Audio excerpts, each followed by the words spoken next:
O meu ofício é desenhar o que vejo e não o que sei. Turner.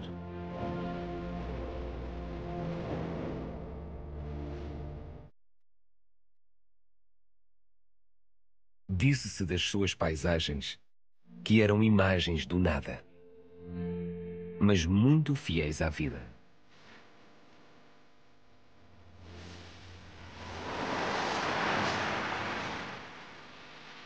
Adorava pintar como a ave canta.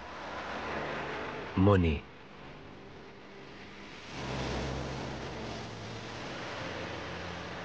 O motivo é para mim insignificante. O que quero reproduzir é o que existe entre mim e o motivo.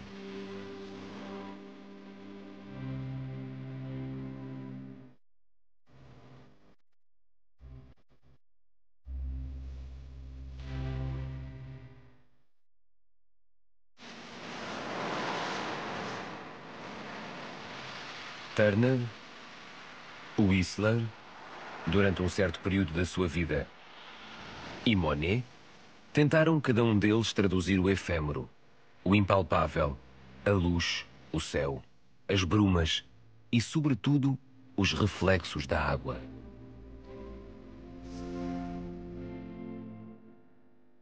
Inspiraram-se nos mesmos lugares, os mesmos céus, o Tamisa, o Sena, Rouen, Honfleur e Veneza.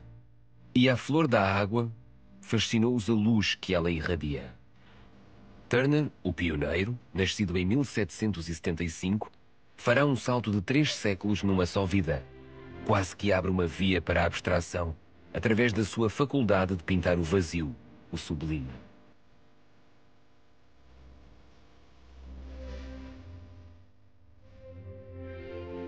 Fascinado pela obra de Turner, Monet abre caminho para o impressionismo. Whistler, quase contemporâneo de Monet, vai proporcionar um novo olhar através dos seus noturnos e as suas harmonias.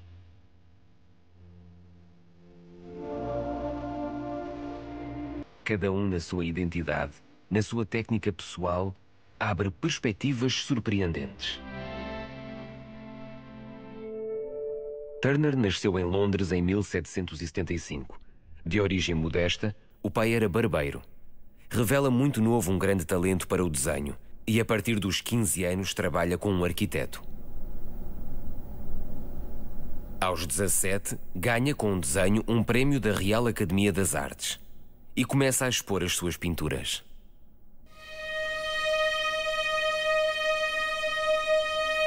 Os primeiros quadros são fiéis à tradição da pintura de finais do século XVIII, figuras mitológicas e históricas.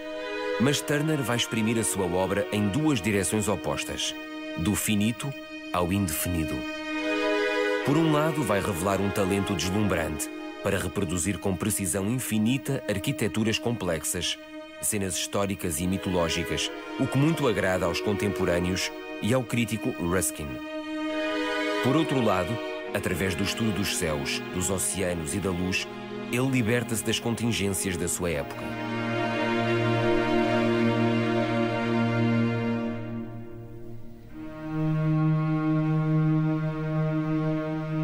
O sol é Deus, afirma. A evolução da sua pintura, através da investigação da luz, é marcada por esse ato de fé.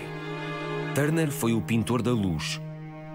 O crítico francês William Berger fez notar que a sua intenção foi pintar a luz, independentemente dos objetos que ela ilumina.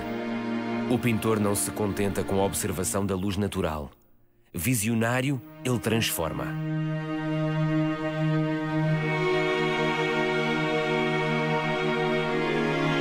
Ele é um dos primeiros a dar expressão ao ar, à água, ao mar, através de movimentos circulares, giratórios, que nos absorvem, nos arrastam para o coração da tela, em direção à luz, de modo que todos os elementos se fundam, como se dissolvessem, como se fundissem no universal.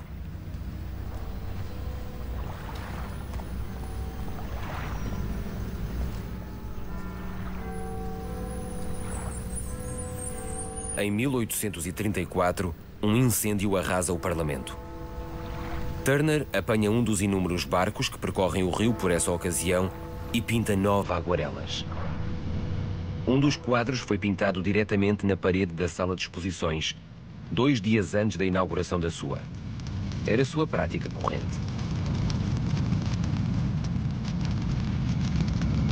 Não havia verdadeiramente tempo a perder, pois quando foi enviado, não passava de um conjunto de rabiscos de várias cores, sem forma nem fundo, como o caos que antecedeu a criação. Um tal mágico, realizando os seus encantamentos em público, interessava e fascinava. Nunca parou de trabalhar nem de olhar uma única vez, nem se afastou do quadro pendurado na parede.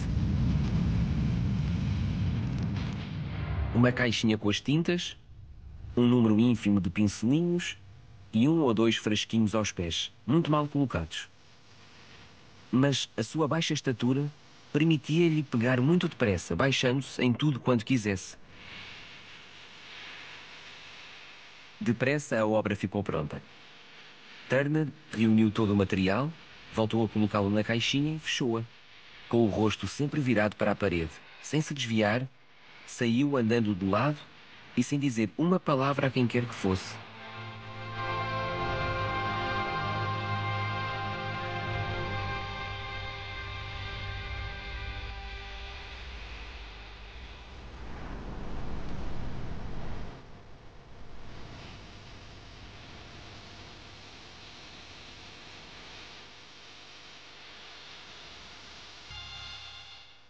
Em 1871, 20 anos após a morte de Turner, Claude Monet vai a Londres. Descobre aí telas de Turner que causam nele uma forte impressão.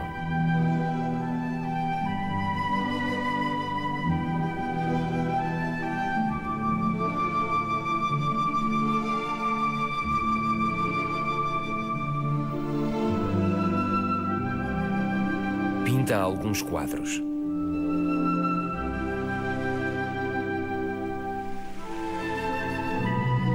Fascinado pelas brumas de Londres, aí regressa em 1899. A série de telas que pinta nessa altura, embora de uma qualidade muito diferente da de Turner, mostra que os dois têm um objetivo em comum. Não a reprodução de paisagens, mas a captação da luz e suas múltiplas variações.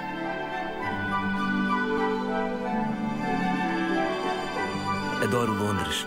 É uma multidão, um todo. E é tão simples. E depois, em Londres, acima de tudo, do que mais gosto é da bruma. Como puderam os pintores ingleses do século XIX pintar as suas casas tijolo a tijolo? Eles não pintaram os tijolos que viam, mas os que não conseguiam ver. Sem nevoeiro, Londres não seria uma cidade bonita. É o nevoeiro que lhe dá a sua escala magnífica. Os seus blocos regulares e maciços tornam-se grandiosos sob este manto misterioso.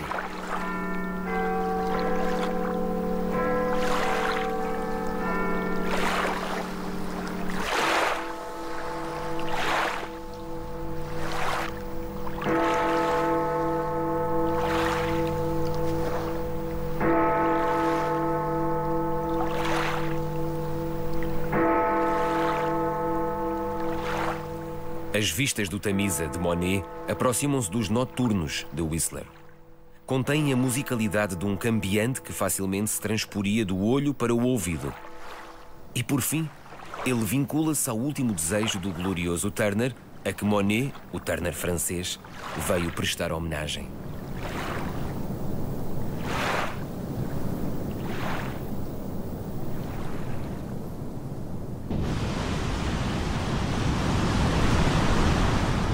Quase um século antes, Turner criara uma ruptura na pintura do seu tempo ao desenvolver as suas investigações através do estudo dos céus e da luz.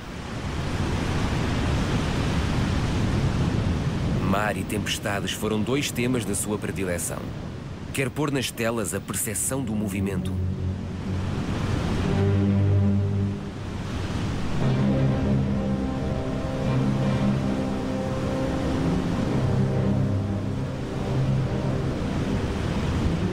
Fiz com que os marinheiros me atassem ao mastro para tudo poder observar. Fiquei 4 horas amarrado sem pensar em fugir e senti-me na obrigação de testemunhar, se fosse caso disso. Ninguém tem nada a objetar a que se goste deste quadro.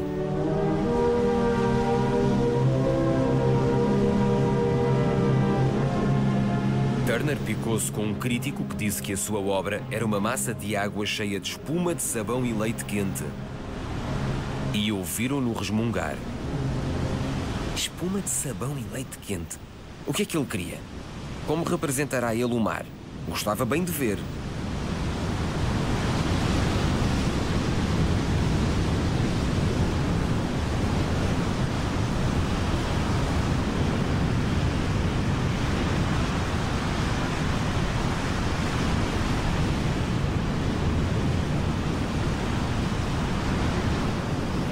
Um espaço pequeno de costa plana.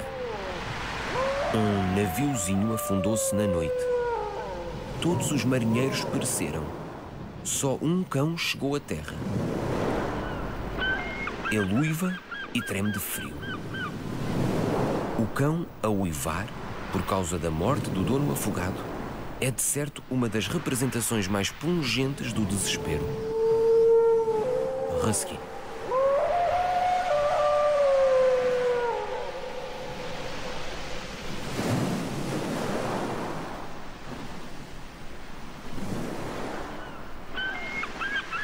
Turner pinta o veleiro, o Temerário, a ser rebocado no Tamisa por um vapor em direção ao estaleiro de demolição. A lua nasce, anunciando a noite. Uma noite que para a embarcação condenada será eterna. Este quadro simboliza a ideia profética do fumo, da fuligem, do aço e do vapor que começam a dominar o meio naval. Nestes meados do século XIX, toda a sociedade inglesa está em mutação e Turner a ela está atento. Pinta a Revolução Industrial como nesta aguarela de 1832. Com os anos, a técnica de Turner evolui, importa para a pintura a óleo as técnicas aperfeiçoadas nas aguarelas, toda a fluidez propícia ao registro das vibrações da mão. Escreve Ruskin. Ele pintou o ar, um meio em que o nosso olhar penetra e dos quais ele atravessa as zonas mais próximas até às mais distantes. Um meio sem superfície através do qual se pode mergulhar cada vez mais longe e sem obstáculos nem fim até à profundeza do espaço. Ao passo que os paisagistas de outrora nos fazem percorrer um longo caminho antes de esbarrarmos no céu. E quando finalmente chegamos, magoamo-nos. Henri Faucillon fala de Turner como dramaturgo que se dirige a uma personagem única, o Sol. Evoca a luz errante de Turner. Uma luz que se desloca caprichosamente, que penetra na terra, que a decompõe, que a absorve. Mais um luar do que luz, mas irradiante. Força subtil em tudo presente, que destrói mundos e logo cria outros. É esta observação infinita do céu que arrasta Turner até aos limites do infinito e da abstração.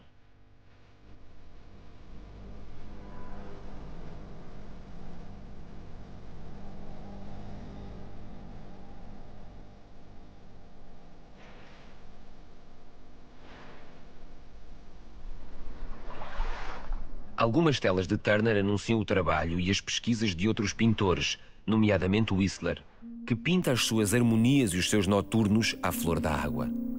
Escreve ele: a natureza contém os elementos de cor e forma de todas as pinturas, como o cravo contém as notas de todas as músicas. Mas o artista nasceu para colher, escolher e agrupar com ciência os elementos para que o resultado seja belo. Tal como o músico reúne notas e forma acordes até conseguir erguer do caos uma harmonia gloriosa.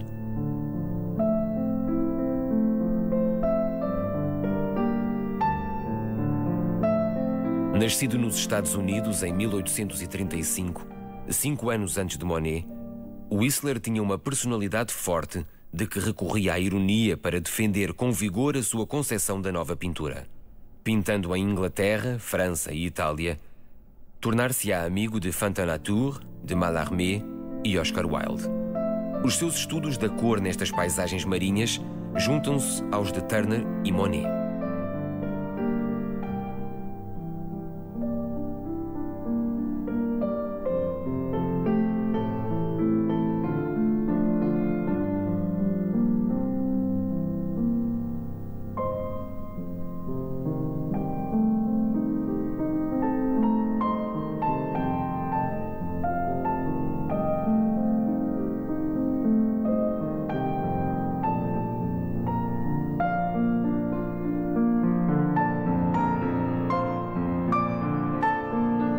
Whistler faz uma série de telas intituladas Noturnos, título sugerido por um dos seus clientes, Frédéric Leyland. Não podia estar-lhe mais grato pelo termo Noturnos para título dos meus luares, escreve-lhe Whistler. Não faz ideia a irritação que ele provoca nos críticos e do prazer que isso me dá. E depois é verdadeiramente sedutor. Exprime muito poeticamente tudo o que quero dizer e não mais do que desejo. Parece-me que na referida tela as cores devem, por assim dizer, ser bordadas por cima. Isto é, a mesma cor deve aparecer aqui e ali, como o mesmo fio de um bordado. Olhe para os japoneses, como eles compreendem bem isso.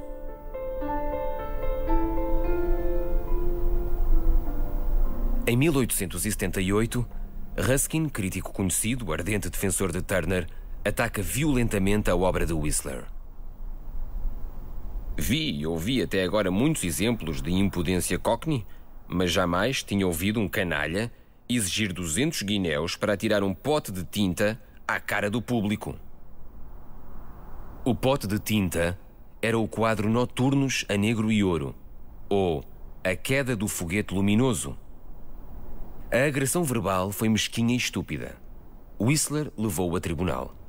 Cada testemunha de Ruskin insistiu na importância dos pormenores, na sua visibilidade e no tempo consagrado a pintar a obra. 3 pontos por causa dos quais Whistler não devia ter direito a vender o quadro por 200 guinéus. Whistler insistiu na sua teoria da arte pela arte, afirmando com firmeza: a arte devia elevar-se ímpar e apelar ao sentido artístico do olhar e do ouvido, sem se confundir com emoções inteiramente estrangeiras como a devoção, a piedade, o amor, o patriotismo, a parecença. Também desdenhou a questão mesquinha do tempo passado a pintar a obra, declarando: sim, é verdade que só demorei 1 ou 2 tardes a pintá-la, mas a tela foi pintada com a experiência de toda a minha vida.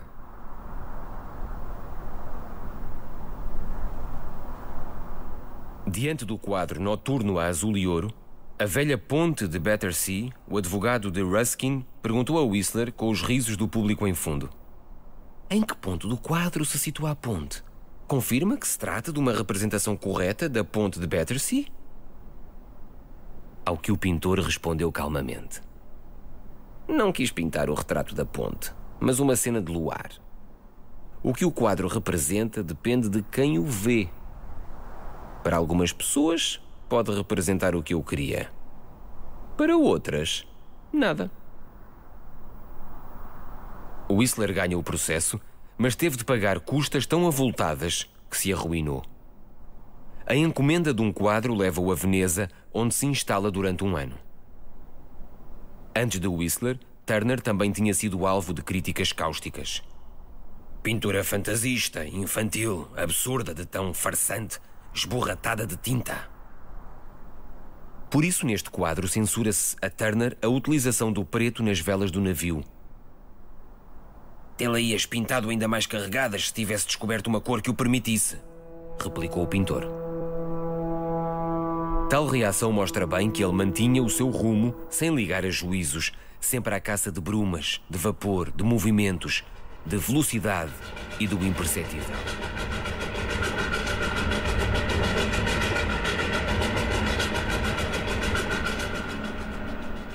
Viaja muito, percorre a Suíça, a Itália, a França, onde pinta toda a costa normanda e segue de barco o curso do Sena.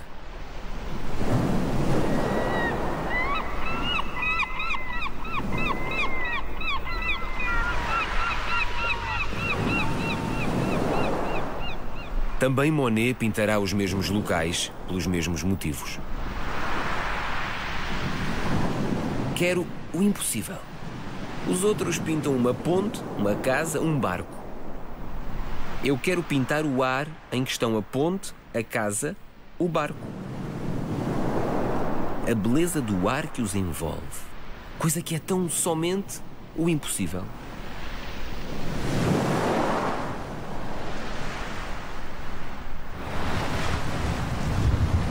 Não faz ideia da beleza do mar desde há 2 dias. Que talento não seria preciso para reproduzi-la? É de enlouquecer. Quanto às falésias, elas aqui são como em mais lado nenhum. Desci hoje a um sítio onde jamais ousara aventurar-me e vi coisas admiráveis. Por isso fui logo buscar telas. Enfim, estou muito contente.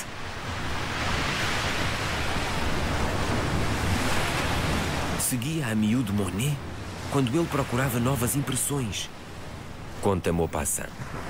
Parecia mais um caçador do que um pintor.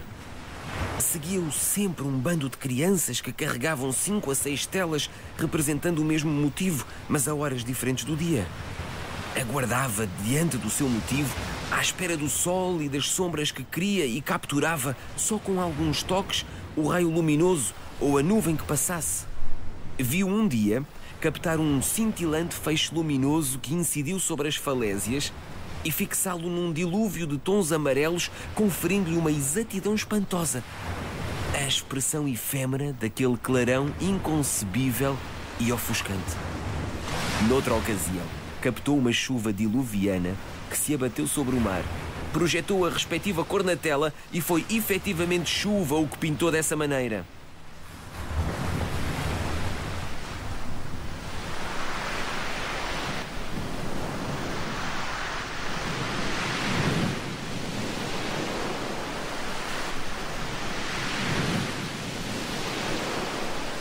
Esta tela, realizada em 1872, vai revolucionar o mundo da pintura. Nela, Monet tenta representar impressões fugidias da luz sobre o porto do Havre. Expô-la 2 anos depois no ateliê do fotógrafo Nadar, que cedeu o seu espaço a uns 30 pintores independentes, entre os quais Renoir, Pissarro, Degas, Sisley, Berthe Morisot. O crítico Louis Leroy, a pretexto de uma das obras de Monet, apresentada como Impressões do Sol Levante, intitula ironicamente e do seguinte modo o artigo que escreveu: Exposição dos Impressionistas. Termo que perdura. A exposição foi uma catástrofe. A expressão era de tal modo uma novidade que provocou vivas críticas. Eis um novo desastre, 5 ou 6 alienados, entre os quais uma mulher, um grupo de infelizes atacados pela loucura da ambição, recebeu-nos para nos expor as suas obras.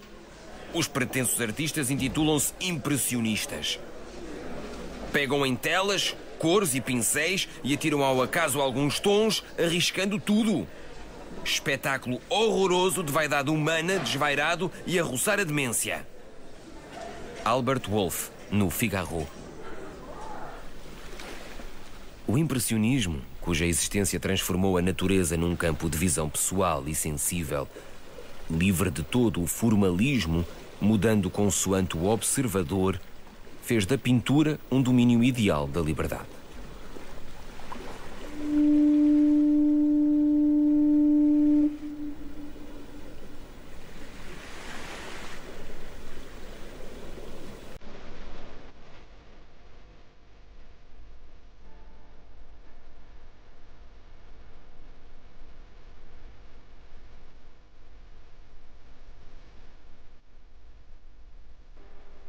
Em várias ocasiões, Turner trabalhou no que à época se chamava Anuário da Paisagem, luxuoso livro de viagem, em geral posto à venda antes do Natal, cujo principal atrativo eram gravuras.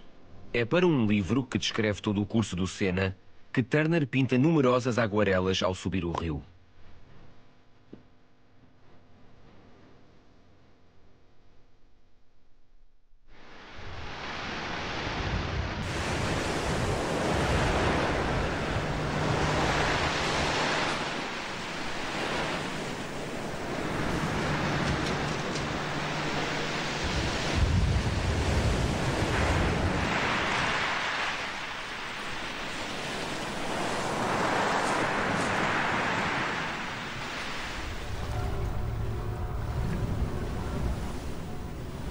Sob a pressão que constituía a entrega ao gravador de um número muito grande de aguarelas, Turner aperfeiçoou uma técnica de produção em série. Havia 4 pranchas de desenho, cada uma com um punho aparafusado no verso.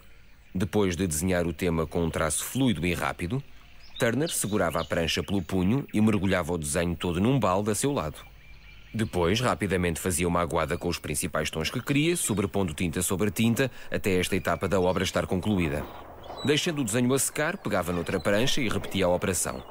Quando acabava o 4º desenho, o primeiro estava pronto para os retoques e os acabamentos.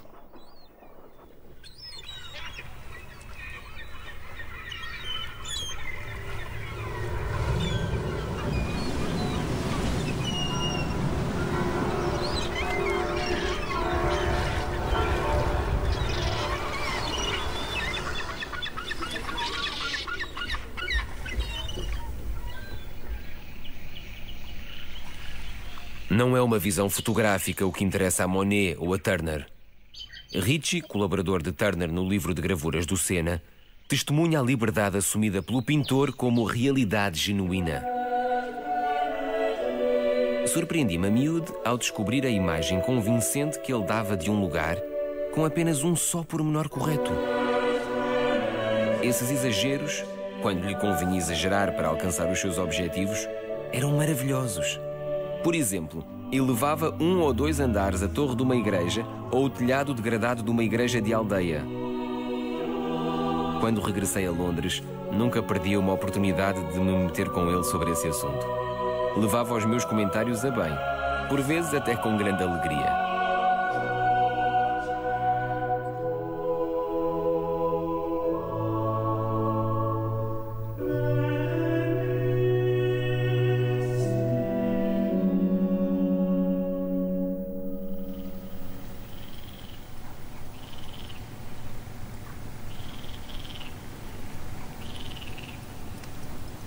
Turner utiliza o branco para iluminar as aguarelas.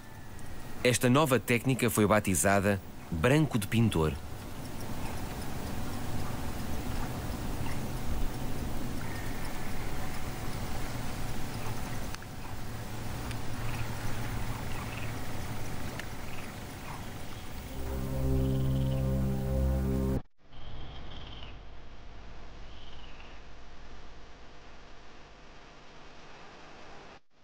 Era frequente Turner dar aos mesmos locais expressões diferentes. Uma muito clássica, muito desenhada. Outra muito depurada, construída apenas com a cor, mostrando assim todo o campo das possibilidades. Turner, mestre incontestado do desenho, da precisão das suas primeiras telas, vai explorar nestas aguarelas novas vias que quase o conduziram à abstração. Tenta o seu primórdio da cor, aplicando apenas cor, sem desenho prévio. É ela que exprime a forma, a intensidade, a luz. Esta nova expressão permite-lhe uma grande liberdade.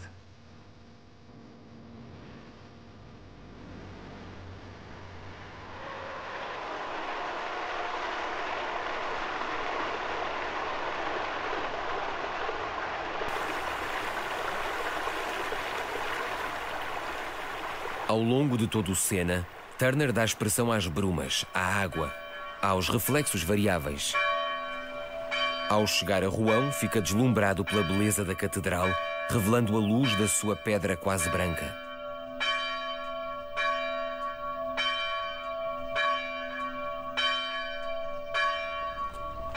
Mas é sobretudo Monet que vai dar vida a essa pedra, ao ponto de a tornar quase fluida, através de milhares, milhões de toques de cores acumuladas nas telas, como se fossem outras tantas gotas de água. Faz disso um momento decisivo da história da pintura. Em 1892, instala-se num ateliê em frente da catedral e pinta, ao mesmo tempo, de fevereiro a abril, até 14 telas por dia. À medida que a luz do dia evolui, ele vai passando febrilmente de uma tela para outra. Meu Deus, como esta marota desta catedral custa a pintar. Todos os dias acrescento e me surpreendo com qualquer coisa que ainda não tinha sabido ver. Estou esgotado, Já não posso mais. E uma coisa que nunca me acontece. Passei uma noite cheia de pesadelos. A catedral desabava para cima de mim. Parecia azul, ou cor-de-rosa, ou amarela.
Com 20 telas e trivialidades bem escolhidas, o pintor fez-nos sentir que ele teria podido fazer 50, 100, 1000, quantos segundos tivesse a sua vida, se ela durasse tanto quanto os monumentos de pedra, e se a cada batimento do seu pulso ele pudesse fixar na tela igual número de momentos do modelo. Clemenceau.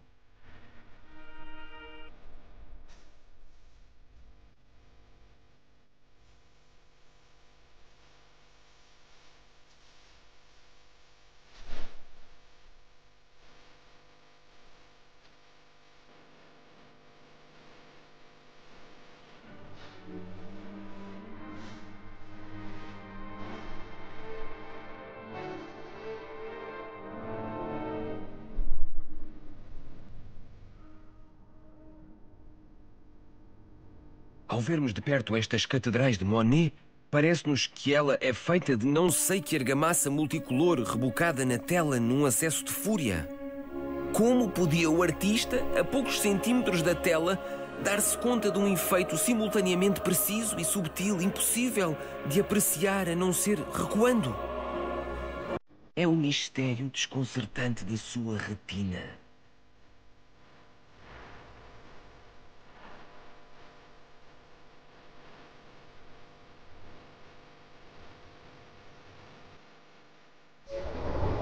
Monet tem as mesmas obsessões que Turner. Dar, através da pintura, a sensação de velocidade, de movimento, como nesta série de telas consagradas aos comboios da estação de Saint-Lazare. Um dia, Monet considerou atrasar o comboio de Rouen, porque a luz estaria melhor meia hora depois da habitual hora da partida. Monet foi por isso ter com o diretor da ferroviária e conseguiu o que queria. Conta-nos Renoir. Atrasaram os comboios, proibiram o acesso às plataformas e atulharam-se de carvão as locomotivas, de modo que cuspissem tanto vapor quanto o que agradasse a Monet.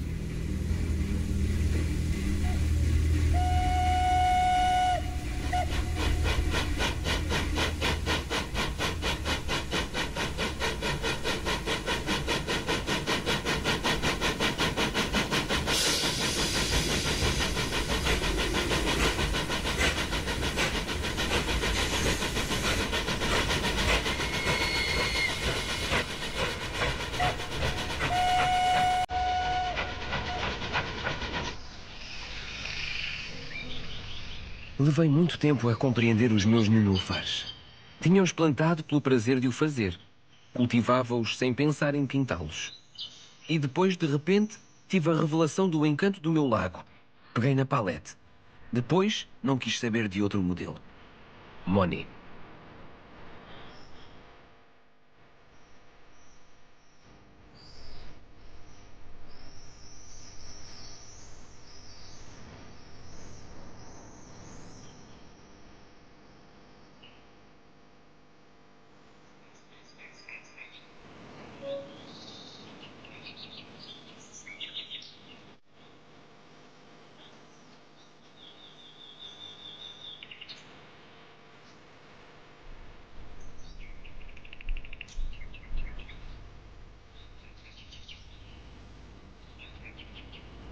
Era lá que Monet ia buscar as percepções mais profundas.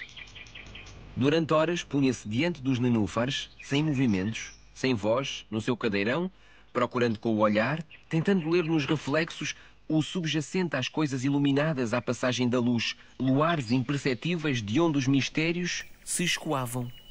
O desdém da palavra por afrontar o silêncio das harmonias fugazes. Clemenceau.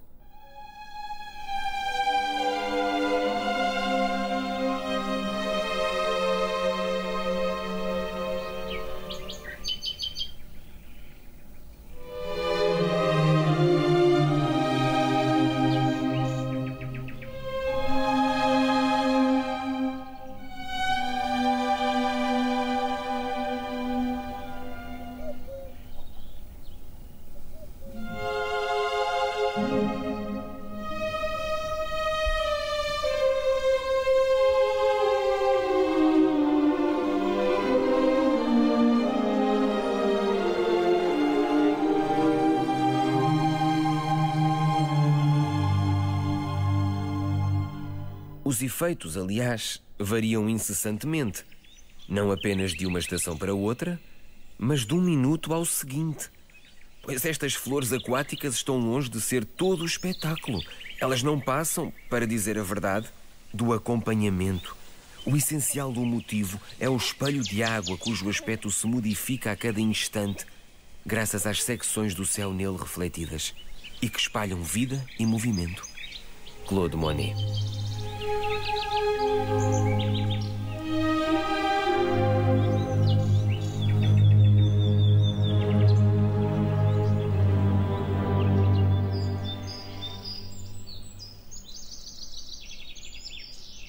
Em Giverny e arredores, não é a paisagem que Monet faz variar, mas as horas do dia e as estações, cada uma com a sua luz característica.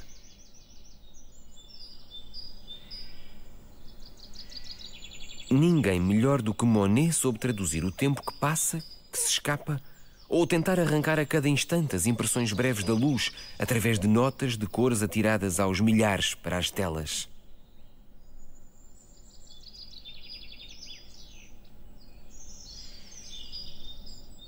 Estas paisagens aquáticas e reflexos tornaram-se uma obsessão. Destruo-as, recomeço-as e espero que de tanto esforço saia qualquer coisa. Monet.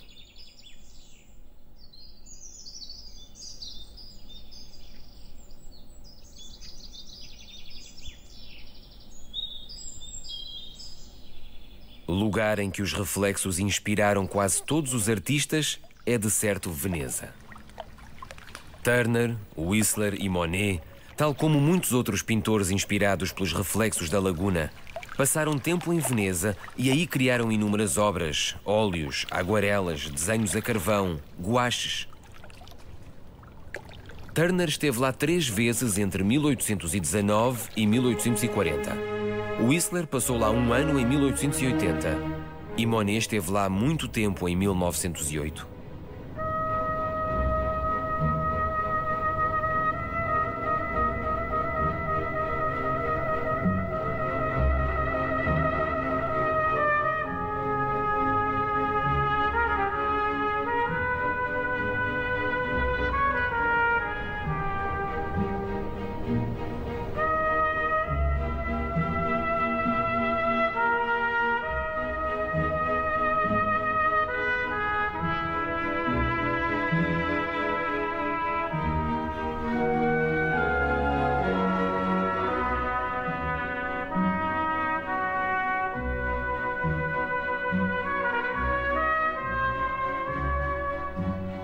Este Turner é o ouro fundido. E nesse ouro há uma solução púrpura. Ah, esta Basílica de Santa Maria della Salute. Este Palácio dos Doge. Este mar, este céu de transparências rosadas.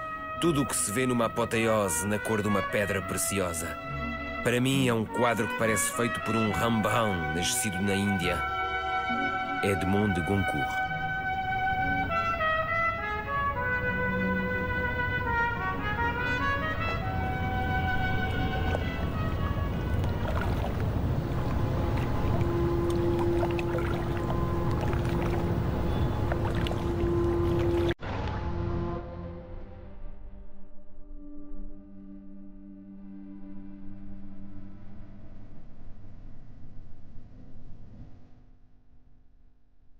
De hora em diante as figuras surgem surdas, exsudadas por um cozinhado de texturas, 19.000 aguarelas em que o fortuito, o imprevisível, são acolhidos e negociados.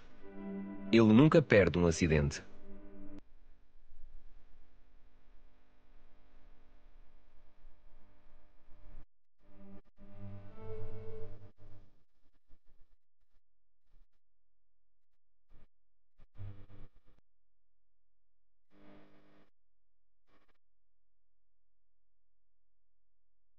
É nestas aguarelas que Turner começa a libertar-se do desenho. E libertou-se da mesma maneira que Monet, 40 anos depois, que só concebia a pintura em função das suas impressões visuais mais fugazes. Nisso, Turner foi o mais evidente precursor do impressionismo. A aparição da cor significa que ele começa a ver apenas a cor das coisas. Não há nenhum vestígio de desenho nas suas aguarelas que se abstém de mostrar, como se o tempo não tivesse acabado de admitir a sua descoberta de um mundo impalpável, só com formas coloridas por massa ligeira, as mais das vezes muito pálidas, estranha paleta de tons leitosos, quase rosados, quase azuis, quase amarelos.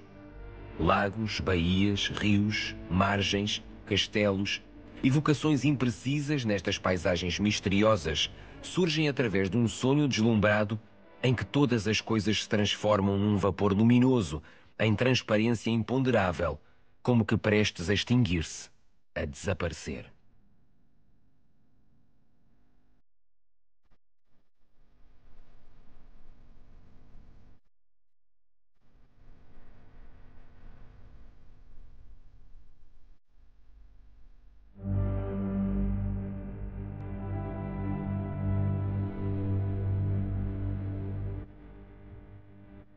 O sentimento de infinidade da natureza em Turner leva-o a provar, através das obras, a infinidade da arte e a mostrar assim que ainda há e sempre haverá uma arte nova inspirada nos mestres do passado.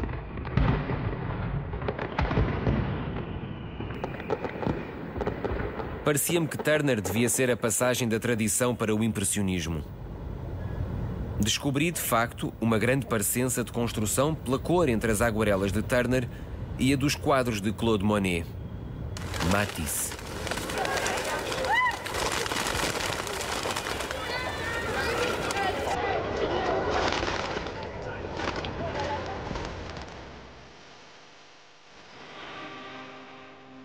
No começo da sua estadia, Monet não consegue pegar nos pincéis.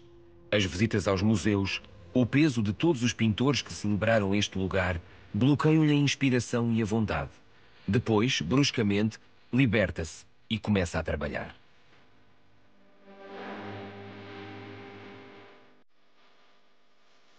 Uma tela de Monet existe em simultâneo com a realidade.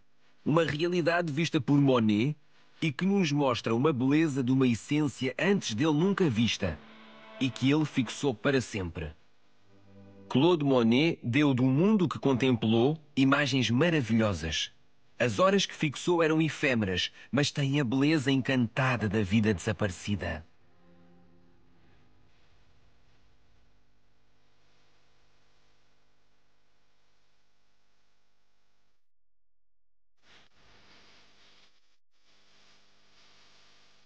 Claude Monet é o único, entre os pintores de paisagens, que quereríamos em perpétua viagem para obter dele as imagens que fixaria de todas as belezas do globo.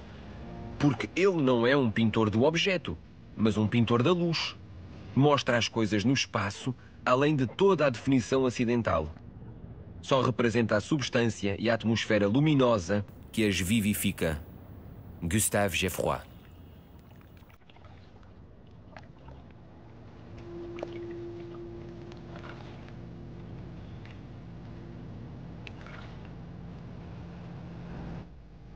Whistler foi o primeiro pintor importante a aventurar-se além do Grande Canal, a pintar a laguna através de espantosas noites sem luar. Whistler gostava das noites venezianas, estranhas e misteriosas. Nelas encontrava sublimadas as nuances azuladas, douradas e prateadas dos seus noturnos e das suas harmonias. Escreveu: aprendi a conhecer uma Veneza dentro de Veneza de que os outros parecem nunca ter se apercebido.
Da visão destes pintores, surge uma consoladora certeza de que o mundo é o que criarmos.